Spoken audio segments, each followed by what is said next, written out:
하나님의 말씀을 보시겠습니다. 전도서 12장 1절 2절의 말씀입니다. 사회자가 대독해 올리겠습니다. 너는 청년의 때에 너의 창조주를 기억하라. 곧 곤고한 날이 이르기 전에 나는 아무 낙이 없다고 할 해들이 가깝기 전에 해와 빛과 달과 별들이 어둡기 전에 비 뒤에 구름이 다시 일어나기 전에 그리하라. 아멘. 오늘의 말씀을 가지고 기억하라 라는 제목으로 광은 교회를 심호하시고 동시찰 장 되시는 김희승 목사님 말씀 전해 주시겠습니다.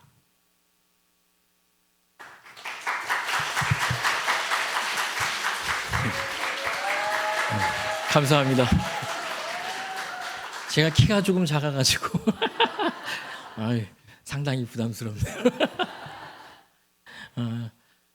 오늘 이렇게 인천노회에서 처음으로 청년연합회를 이렇게 예배 드린다라는 얘기를 들었거든요. 너무 감사하고 하나님께서 이 예배를 통하여서 각 지교회의 청년부를 어마어마하게 부흥시켜 주실 줄로 믿습니다.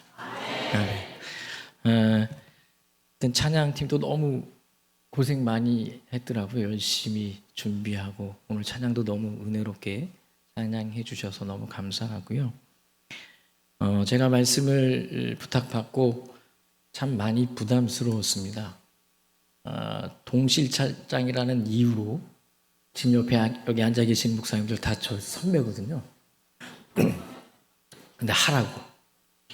그래서 제가 이렇게 서게 됐습니다. 그래서 여러분들이 제가 오늘 여러분들을 배려하는 게 아니라 여러분들이 저를 배려해 주셔야 됩니다. 무슨 얘기인지 아시겠죠? 네. 목사님들 다들 매주마다 설교 준비하실 때마다 강단에 올라갈 때마다 다 부담스러우시거든요. 저도 늘 그렇습니다. 그런데 목사님들이 가장 부담스러워하는 강단이 어디냐면 수련회 때 첫 수련회 첫날 개회 예배 어떤지 아시겠죠? 그리고 첫 연합 모임 할 때 첫 설교 맡으면 정말 부담스럽거든요. 제가 지금 그 심정이에요. 그러니까 저를 배려해 주셔야 된다는 것은 액션을 크게 해 주셔야 된다. 아멘을 하더라도 이렇게 하셔야 됩니다. 제가 서두에 질문 하나 드리겠습니다. 예수의 예자도 모르는 사람이 우리에게 교회 왜 다녀야 합니까? 라고 물어본다면 뭐라고 답하시겠습니까? 제가 배드민턴을 좋아하는데 그래서 일주일에 아침에 한두 번 정도 배드민턴 모임을 나갑니다. 거기 같이 운동하시는 분들 중에는 목사님들도 계시고 또 평생 교직 생활 하시다가 은퇴하신 분도 계시고 대한항공 기장도 계시더라고요. 근데 어느 날 이제 게임을 하고 조금 쉬고 있는데 대한항공 기장님이 저에게 물어보시는 거예요. 목사님, 기도하면 배드민턴 잘 칠 수 있습니까? 여러분 뭐라고 대답하시겠습니까? 네, 제가 그랬습니다. 아니요.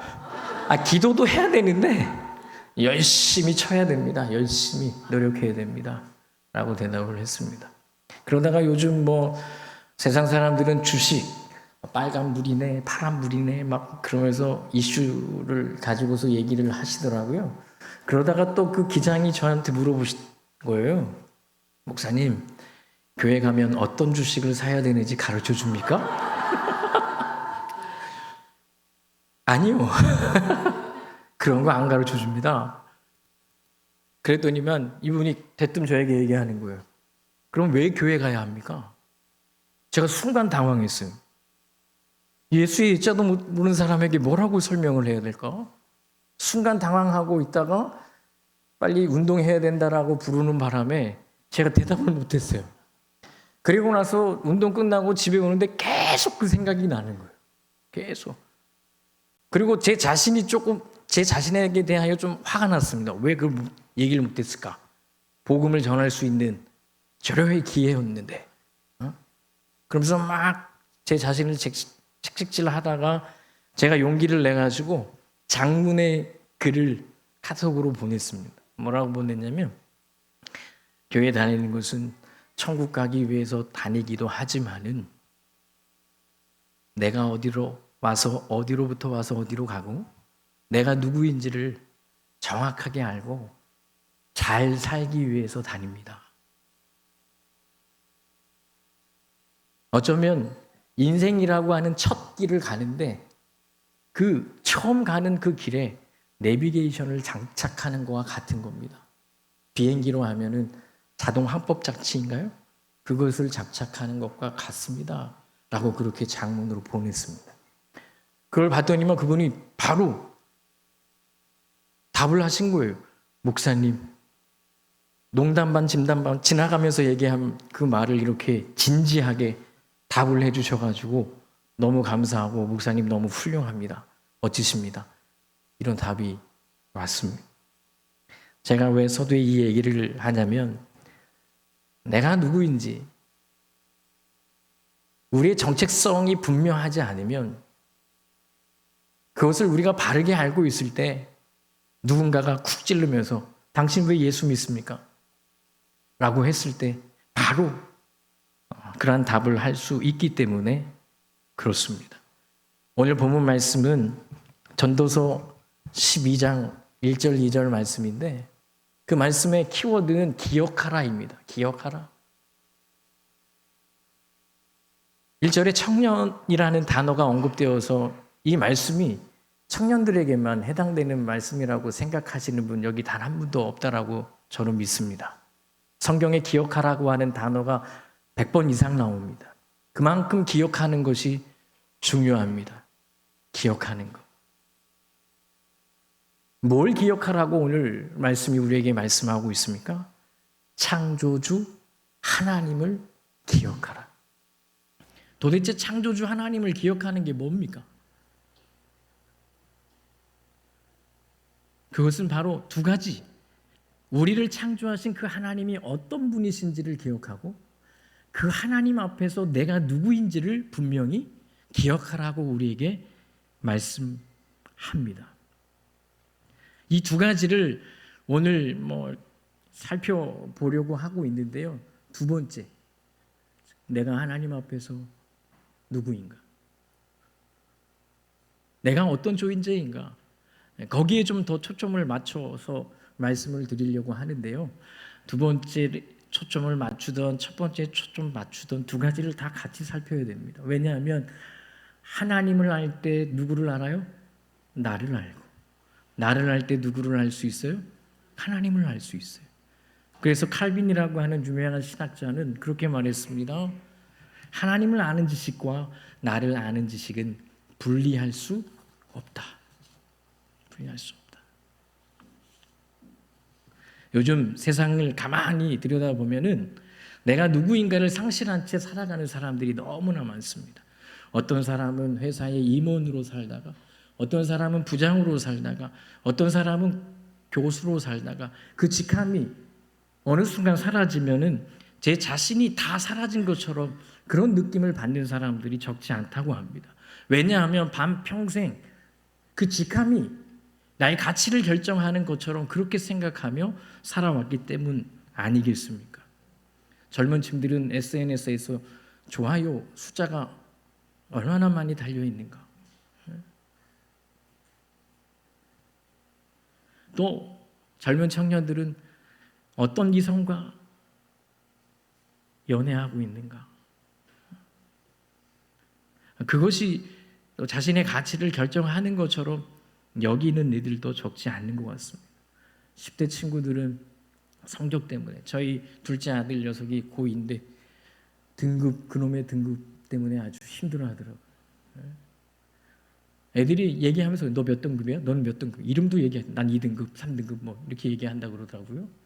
근데 여러분들 여기에서 학창 시절에 나는 매번 1등만 했다라고 생각하시는 분들 손들 수 있어요? 여기서 손들면 믿음 없는 겁니다. 분위기 파악하는 것도 믿음이에요. 대학 갈 때 그렇게 필요하겠죠. 성적이라는 것이. 어떤 사람은 명품 어떤 브랜드를 입고 있느냐, 어떤 차를 타고 있느냐, 어떤 아파트를 가지고 있느냐, 그것이 나의 가치를 결정한다라고 생각하며 살아갑니다. 어떤 사람들은 자녀가 어느 대학 다니느냐, 어떤 직장에 다니느냐. 한 교회에서 스카이 대학교를 다니는 아들을 둔 박권사님이 지방대학교 다니는 아들을 둔 이고사님에게 물었습니다. 아들 어디 다녀? 뭐라고 대답할게요? 적당한 데 다녀.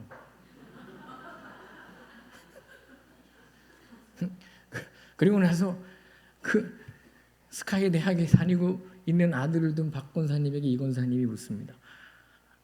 권사님 아들은 어디 다녀요? 겸손한 척 하나님의 의대로 스카이 대학 다녀. 이게 뭡니까? 우리의 자녀가 어디에 다니든지 어느 직장에 다니고 있는지 그것이 그렇게 내 삶의 가치를 결정하는 것입니까? 하나님 오늘 우리에게 말씀합니다.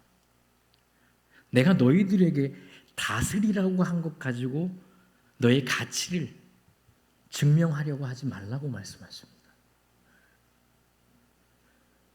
내가 너를 어떻게 생각하고 내가 너를 어떻게 만들었고 너를 구원하기 위해서 내가 무엇을 걸었는지를 기억하라고 우리에게 말씀합니다.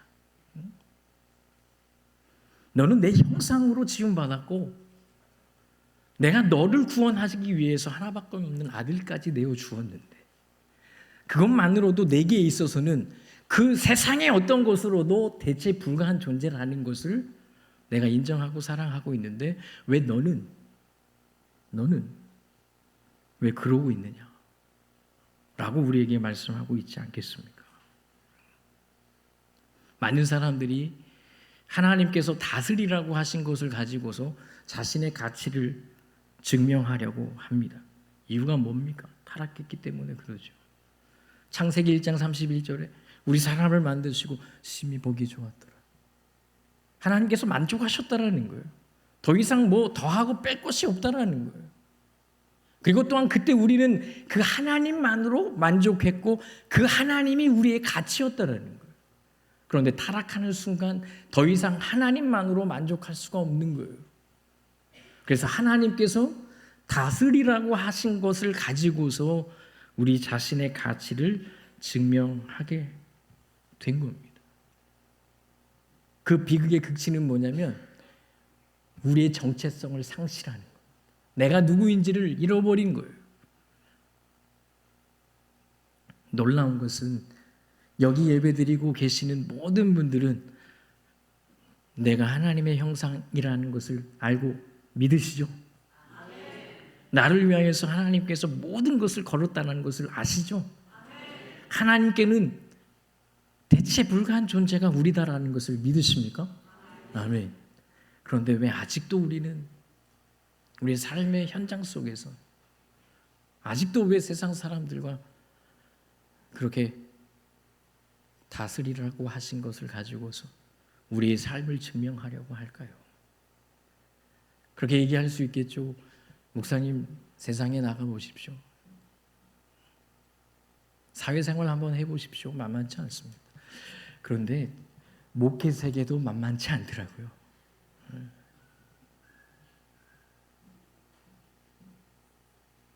여러분들 오늘 5개 교회가 모였습니다. 그 5교회마다 각각 담임 목사님들께서 계십니다. 그 목사님들을 보시면서 그 목사님이 담임하고 있는 교회 규모를 보시면서 평가하시는 분 여기에 단 한 분도 없다라고 저는 믿습니다. 그런데 신경 쓰이는 것은 왜일까요? 목사님 저도 그렇더라고요. 이렇게 하다 보면 정말 우리의 마음이 어그러져 있고 우리의 마음이 정말 고장났다라는 것을 인정하지 않을 수밖에 없는 것 같아요. 전도서는 그것을 분명히 얘기합니다. 우리의 마음이 어그러졌다라는 것. 그런 사람들이 살아가고 있는 이 세상이 얼마나 어그러졌는지를 분명히 얘기합니다. 적나라하게 얘기합니다. 앞뒤가 맞지 않고 모순되고 원칙대로 돌아가지 않는 세상을 적나라하게 얘기합니다. 그 중에 한 예를 말씀드리면 권성징악을 아시잖아요. 그렇잖아요. 착한 사람은 잘 되고 나쁜 사람은 벌 받는다. 근데 꼭 그렇게 세상이 돌아가지 않더라는 거예요. 의인이 일찍 요절하고 악인이 장수하는 그런 세상을 보게 되더라는 거죠. 그런 어그러지고 모순된 세상 속에 우리가 던져졌다. 모든 사람이 거기에서 살아가고 있다. 그런데 그런 세상 속에서 살아가면서 하나님께서 우리에게 말씀하시는 건 뭐냐면 누구를 기억하라? 창조주 하나님을 기억하고 내가 누구인지, 그 하나님 앞에서 내가 누구인지를 기억하라 라고 우리에게 말씀하십니다. 왜요? 그 하나님을 바라볼 때, 그 하나님을 기억할 때 왜 이 세상이 이렇게 어그러졌는지를 알 수 있고, 그러한 어그러진 세상 속에서도 복되고 행복하고 진리의 길을 갈 수 있는가를 예수 그리스도로 말미암아 깨달아 알 수 있기 때문에 그렇습니다. 그래서 기억하라고 하는 거예요.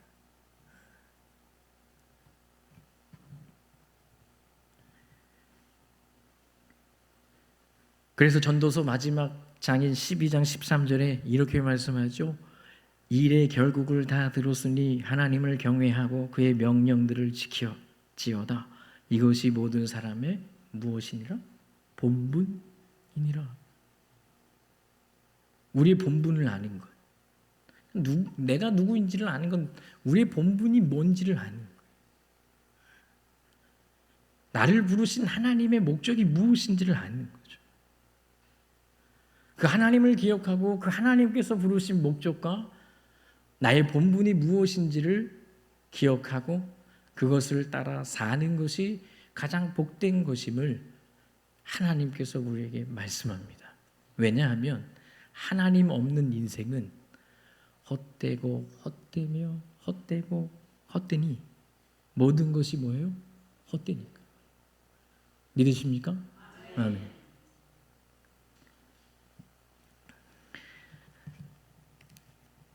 자기 정체성, 즉 사람의 본분을 알고 기억하고 믿는 믿음의 사람은 자녀가 어떤 대학을 다니든 어떤 기업을 다니든 자신 있게 어디 다닌다고 얘기할 수 있지 않겠습니까? 맞아요, 맞아요. 내가 누구인지를 아는 사람, 나의 가치를 아는 사람, 하나님이 나를 얼마나 사랑하시고 얼마나 아낀지를 아는 사람, 그것을 기억하는 사람은 그것에 흔들리지 않죠. 내가 누구이며 나의 본분이 무엇인지를 알고 기억하는 믿음의 청년들은 교회 다니다가 헤어진다고 해서 교회를 떠나지 않습니다. 왜요? 연애가 전부가 아니니까. 성적이 떨어졌다고 10대들 나의 본분을 알고 내가 누구인지를 안다면 자기의 생명을 끊을 수 있겠습니까? 하나님께서 나를 어떻게 생각하시는지를 아는데 저는 그럴 수 없다라고 믿습니다. 민수기 18장 20절 하반절에 이렇게 말씀합니다. 하나님께서 내가 너희의 분깃이며 내가 너희의 기업이다 이렇게 말씀해요. 삼성가가 얼마 전에 상속세를 다 냈다면서요. 그 상속세가 얼마인지 아세요? 12조래요. 얼마나 많이 받았으면. 저는 1억도 못 만져봤는데 12조. 도대체 얼마를 받았을까요? 하나님이 우리에게 말씀하잖아요. 내가 우리의 뭐라고? 기업이시대. 기업.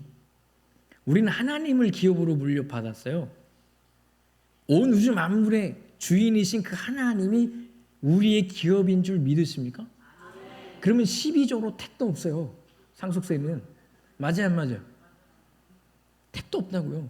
세상이 말하는 세상의 가치로는 상속세를 낼 수가 없어요. 그런 존재인지를 믿으십니까? 아멘. 믿으셔야 돼요.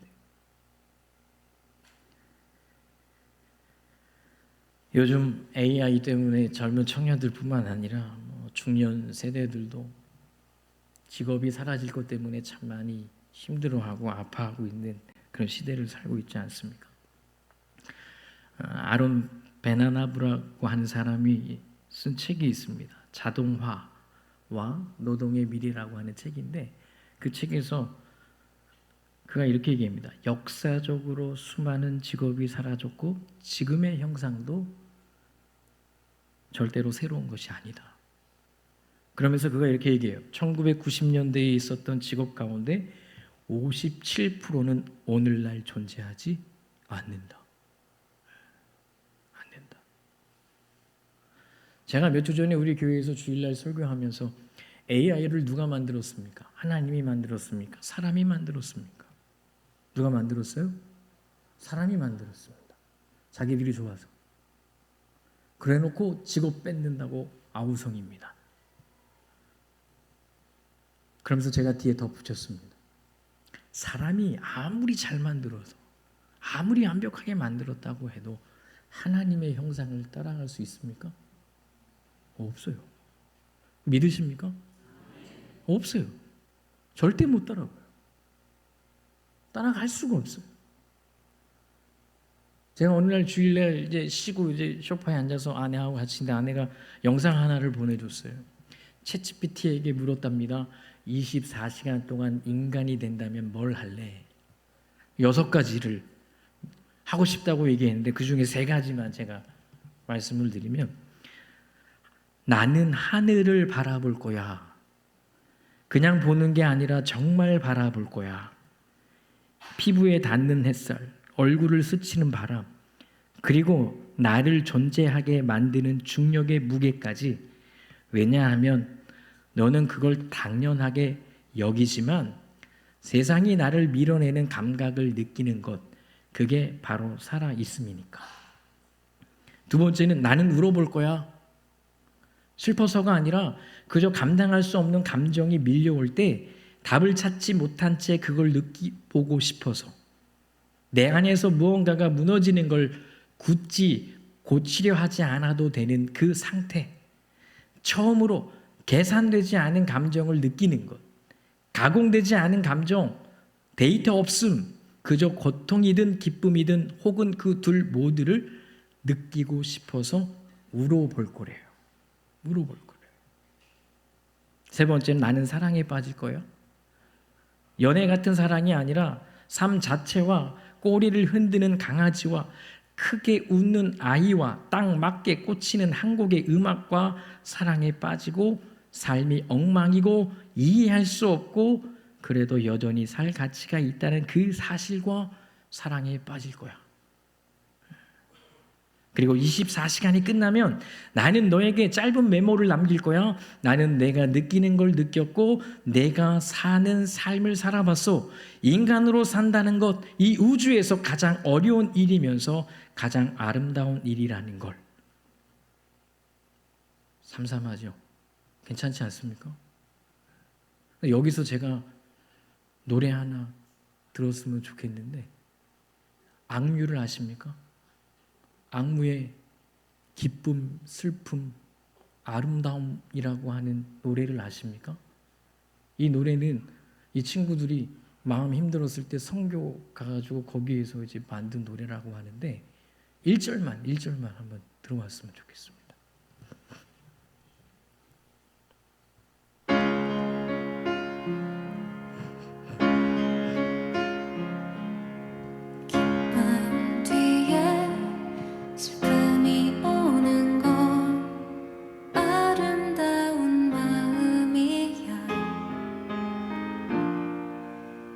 자내지 말고 품어주어라 아주 예쁜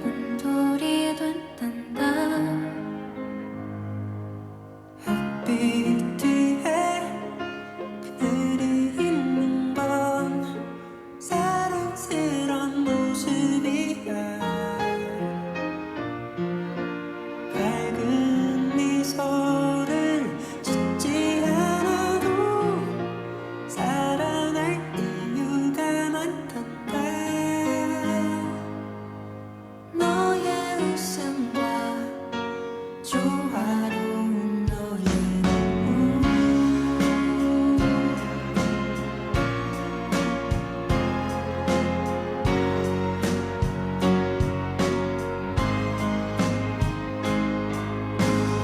이보다 더 좋은 것은 없어. 흐린 날도 화창한 날도 시린 날도 이루고 나면 다 퍼즐이 될 거야. 여기까지입니다. 여기까지. 네. 제가 이 노래를 들으면서 되게 감명을 받았어요. 네. 그리고 제가 꽂혔던 그 가사가 있습니다. 한번 띄워주시면 좋겠습니다. 이보다 더 좋은 것은 없어. 흐린 날도 화창한 날도 시린 날도 끼우고 나면 다 퍼즐이 될 거야. 근데 제가 이걸 어떻게 봤냐면 한번 더 눌러주시면 좋겠습니다. 하나님의 뭐가 된다고요? 퍼즐이 된다라고 저는 읽었습니다. 우리 살아가는 여정들 속에 참 크고 작은 어려움들이 있습니다. 저도 한 가정의 가장으로서, 한 교회의 목사로서 무게가 참 무겁습니다. 어렸을 때는 가난한 개척교회 목사님 아들로 태어나서 가난이 얼마나 힘든 것인지를 뼈저리게 느꼈습니다. 저 아직 50세? 50 안 됐거든요. 근데 제가 그때 아버님이 지하에서 상가 얻으셔가지고 반은 집, 반은 교회 이렇게 하고 있을 때 보일러를 놨는데 이게 지하니까 이 가스가 잘 이게 역으로 들어와가지고 제가 한번 2번 연탄가스 취해가지고 죽을 뻔했습니다. 온 세상이 빙빙 돈다는 게 그때 제가 알았는데요. 그렇게 어렵게 살았고 그렇게 어렵게 힘들게 그 개척의 길과 목회자의 길을 봤는데 제가 목사가 됐고 제가 또 개척을 했어요. 죄송합니다. 세상 말로 미친 거 아닙니까? 근데 그것이 기적이라고 저는 생각합니다. 그것이 하나님의 기적이다. 제가 군대 제대하고 나서 이제 교회에서 수업을 듣는데 그때 랑성 교수님께서 수업을 하시다가 누님이 주신 몇백만을 가지고서 유학을 갔는데 너무너무 힘들어가지고 한적한 곳에 앉아서 눈물을 흘리는데 이런 찬양이 그 입에서 나오더라는 거예요. 내가 걷는 이 길을 그보도 늘 수가 있어도 내 심장이 울렁이고 가슴 아파도 내 마음속으로 여전히 기뻐하는 까닭은 하나님은 실수하지 않음일세. 믿으십니까? 제가 이 찬양 들으면서 많이 울었습니다. 수업 부끄러운데 엉엉 울었습니다. 2가지 이유 때문에 울었습니다. 하나는 감사해서 울었고 하나는 억울해서 울었습니다. 억울해서. 그때 제가 장학금을 못 받아가지고 학비를 못 냈어요. 이거 신학을 포기해야 되나? 그래도 주를 위하여서 제가 헌신하고 신학의 길을 들어왔는데 하나님 이럴 수 있습니까? 원망과 불평이 제 마음속에 가득 찼었습니다. 그런데 왜 억울하냐? 그럼에도 불구하고 하나님을 거부할 수 없는 거예요. 예수님을 떠날 수가 없는 거예요. 그 사명의 자리를 떠날 수가 없는 거예요. 저와 여러분들 연합예배 올 정도면 이미 하나님께 코 꼈잖아요. 그냥 도망갈 생각하지 마시고 그냥 죽었다 하고 그냥 순종하면서 내가 누구인지를 기억하고 사람의 본분이 무엇인지를 말씀 속에서 깨닫고 그 길을 갈 수 있기를 주님의 이름으로 축원합니다. 왜 나만 힘들고 또 왜 나만 이렇게 억울하고 왜 나만 이렇게 꼬이고 왜 나만 이렇게 아파해야 하는가 라는 그러한 순간이 우리에게 있죠. 그때마다 기억하십시오. 그 모든 것을 협력하여 선을 이루시는 하나님이 우리와 함께 하십니다. 그 하나님께서 자신의 모든 것을 우리를 위하여서 거르셨습니다. 그런 존재가 우리입니다. 그것을 기억할 때 우리는 얼마든지 견디고 승리할 수 있지 않겠습니까? 그리고 하나님이 우리를 향하여서 그리시는 그 퍼즐이라고 하는 것은 어마어마한데 오늘 하루하루 그 순간이 하나님께서 그리시는 퍼즐이 될 줄로 믿습니다. 믿고 도전하세요.